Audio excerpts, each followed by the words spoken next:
Ungkapan calon Presiden RI dari Koalisi Perubahan untuk Persatuan Anies Baswedan soal perjalanan politiknya menuju pemilu 2024 akan tidak mudah bukan isapan jempol belaka. Belakangan mencuat isu upaya menjegal Anies dilakukan oleh pejabat negara. Nah, siapakah sosok pejabat negara tersebut dan bagaimana kemudian Koalisi Perubahan menghadapi hal itu? Saat ini kami sudah terhubung dengan Sudirman Said, juru bicara Anies Baswedan untuk mendiskusikan hal tersebut. Pak Dirman, selamat malam. Selamat malam Mas Reno, selamat malam Bang Anda, apa kabar? Baik, Pak Dirman, kalau kita merujuk atau saya boleh mengutip pernyataan Anda, bergantian pejabat negara merayu PKS untuk keluar dari koalisi. Kata bergantian ini kan menunjukkan bahwa tidak hanya satu pejabat negara yang mencoba menarik PKS keluar dari koalisi. Siapa, Pak Dirman, tokoh tersebut, pejabat itu? Tentu saya tidak mungkin menyampaikan namanya ya, tapi yang paling penting adalah ingin saya tekankan tadi, saya menggarisbawahi pernyataan Pak Sekjen PKS, Pak Habib Abu Bakar, bahwa situasi apapun itu dinamika yang memang kita sudah antisipasi lah, namanya kompetisi. Dan yang penting adalah ketiga partai itu sampai hari ini alhamdulillah solid, tetap fokus pada tujuan bagaimana mengantarkan Pak Anies Baswedan menjadi calon presiden, kemudian pada waktunya memilih atau memutuskan calon wakil presidennya dan diumumkan ke publik. Jadi saya menjelaskan kemarin konteksnya lebih pada supaya masyarakat tahu bahwa memang ada upaya-upaya yang cenderung tidak fair gitu, dan itu bukan satu-satunya cara, tapi rangkaian peristiwa yang saya kira publik sudah tahu juga, banyak yang menulis, banyak yang membicarakan diri, dan benar sekali kalau dikatakan bergantian artinya lebih dari satu, itu benar sekali. Secara proses barangkali sah saja, cuman ingin kita menyampaikan kepada publik, pada masyarakat, para pendukungnya Pak Anies, bahwa suasana memang tidak seperti biasa, tidak mudah, dan saya pun berdialog dengan sejumlah pihak termasuk para pengamat internasional, media-media internasional itu mereka bertanya kenapa sampai begini rupa gitu ya, dan memang penjelasannya sulit untuk dijelaskan dengan rasional, tapi itulah yang kita alami dan barangkali ini bagian dari dinamika perjuangan, tantangan berjuang untuk mendorong perubahan. Oke, baik. Gitu Mas Reno.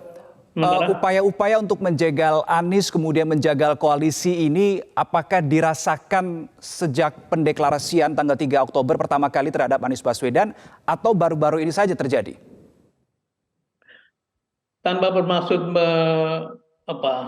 berkeluh kesah, tapi kalau kita lihat ditarik ke belakang, sebetulnya kan upaya untuk membuat Anies itu tidak masuk dalam radar politik bukan ketika Pilpres saja gitu ya, tapi bahkan jauh sebelum itu. Jadi misalnya ketika menjadi menteri sudah di reshuffle di tengah jalan tanpa alasan mengenai kinerja maupun mengenai kredibilitas maupun integritas.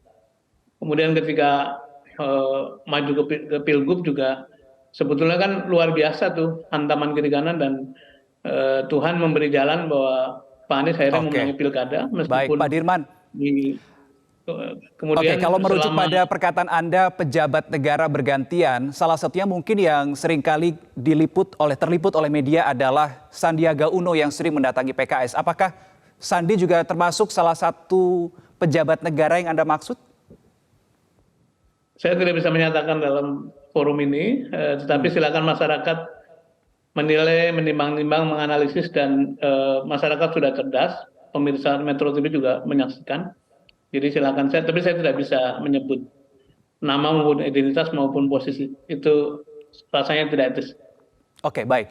Pak Sandi, Pak Dirman, Sandi hari ini mengakui bahwa ia mengajak PKS untuk ikut poros percepatan bukan perubahan, bahkan klaim ia punya data yang kuat. Nah, saya akan ajak Pak Dirman dan juga pemirsa untuk menyimak pernyataan Sandiaga Uno yang saat ini juga masih menjabat sebagai Menparekraf, salah satu pembantu dari Presiden Joko Widodo. Berikut ini. Upaya dukungan PKS itu gimana? Sudah dapat restu belum?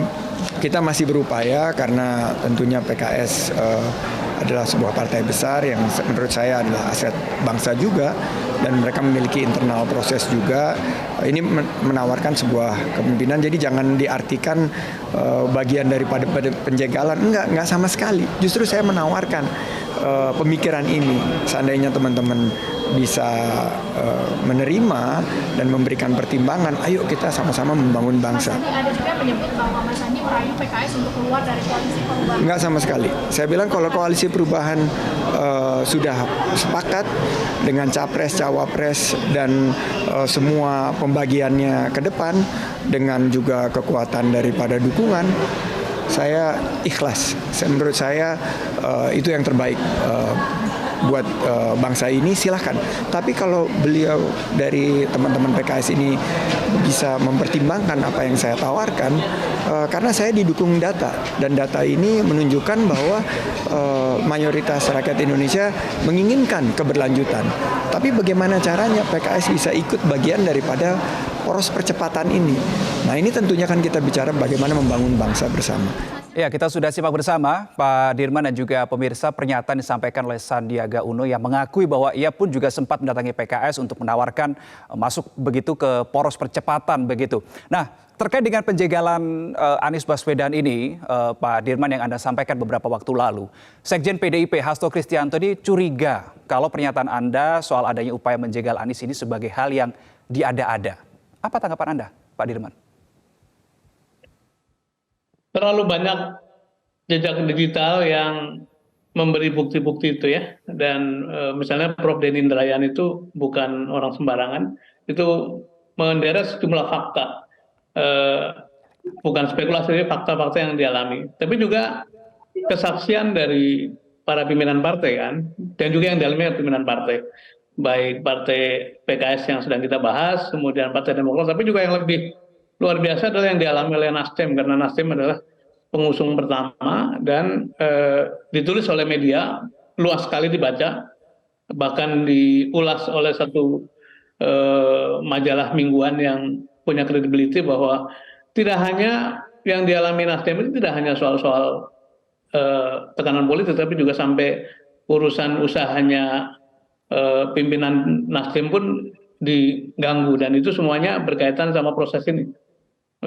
Pembicaraan di balik layar saya kira memberi satu bukti bahwa alasannya adalah memang karena ada usaha-usaha untuk membuat koalisi ini tidak solid. Jadi ini bukan klaim, bukan narasi, tapi sekedar penjelasan pada masyarakat supaya masyarakat bersiap dan terus menjaga semangat bahwa yang namanya perubahan memang tidak mudah. Kita mengerti, apalagi yang dihadapi sebagai pesaing adalah kekuatan yang memiliki sumber daya besar. Pak Anies pernah mengemukakan itu juga, kemudian punya kekuasaan karena masih dalam pemerintahan. Tapi penjelasan kami adalah sekedar supaya masyarakat mengetahui dan para pendukung, para simpatisan memahami konteksnya dan dengan itu lebih bersiap. Itu tujuannya, tidak lebih dari untuk membuat kita semua waspada dan kemudian lebih bersiap menghadapi segala kemungkinan. Oke, Pak Dirman, kita masih akan lanjutkan perbincangan kita di segmen berikutnya, tapi kita harus jeda dulu. Pak Dirman, pemirsa tetap bersama kami di Prime Time News.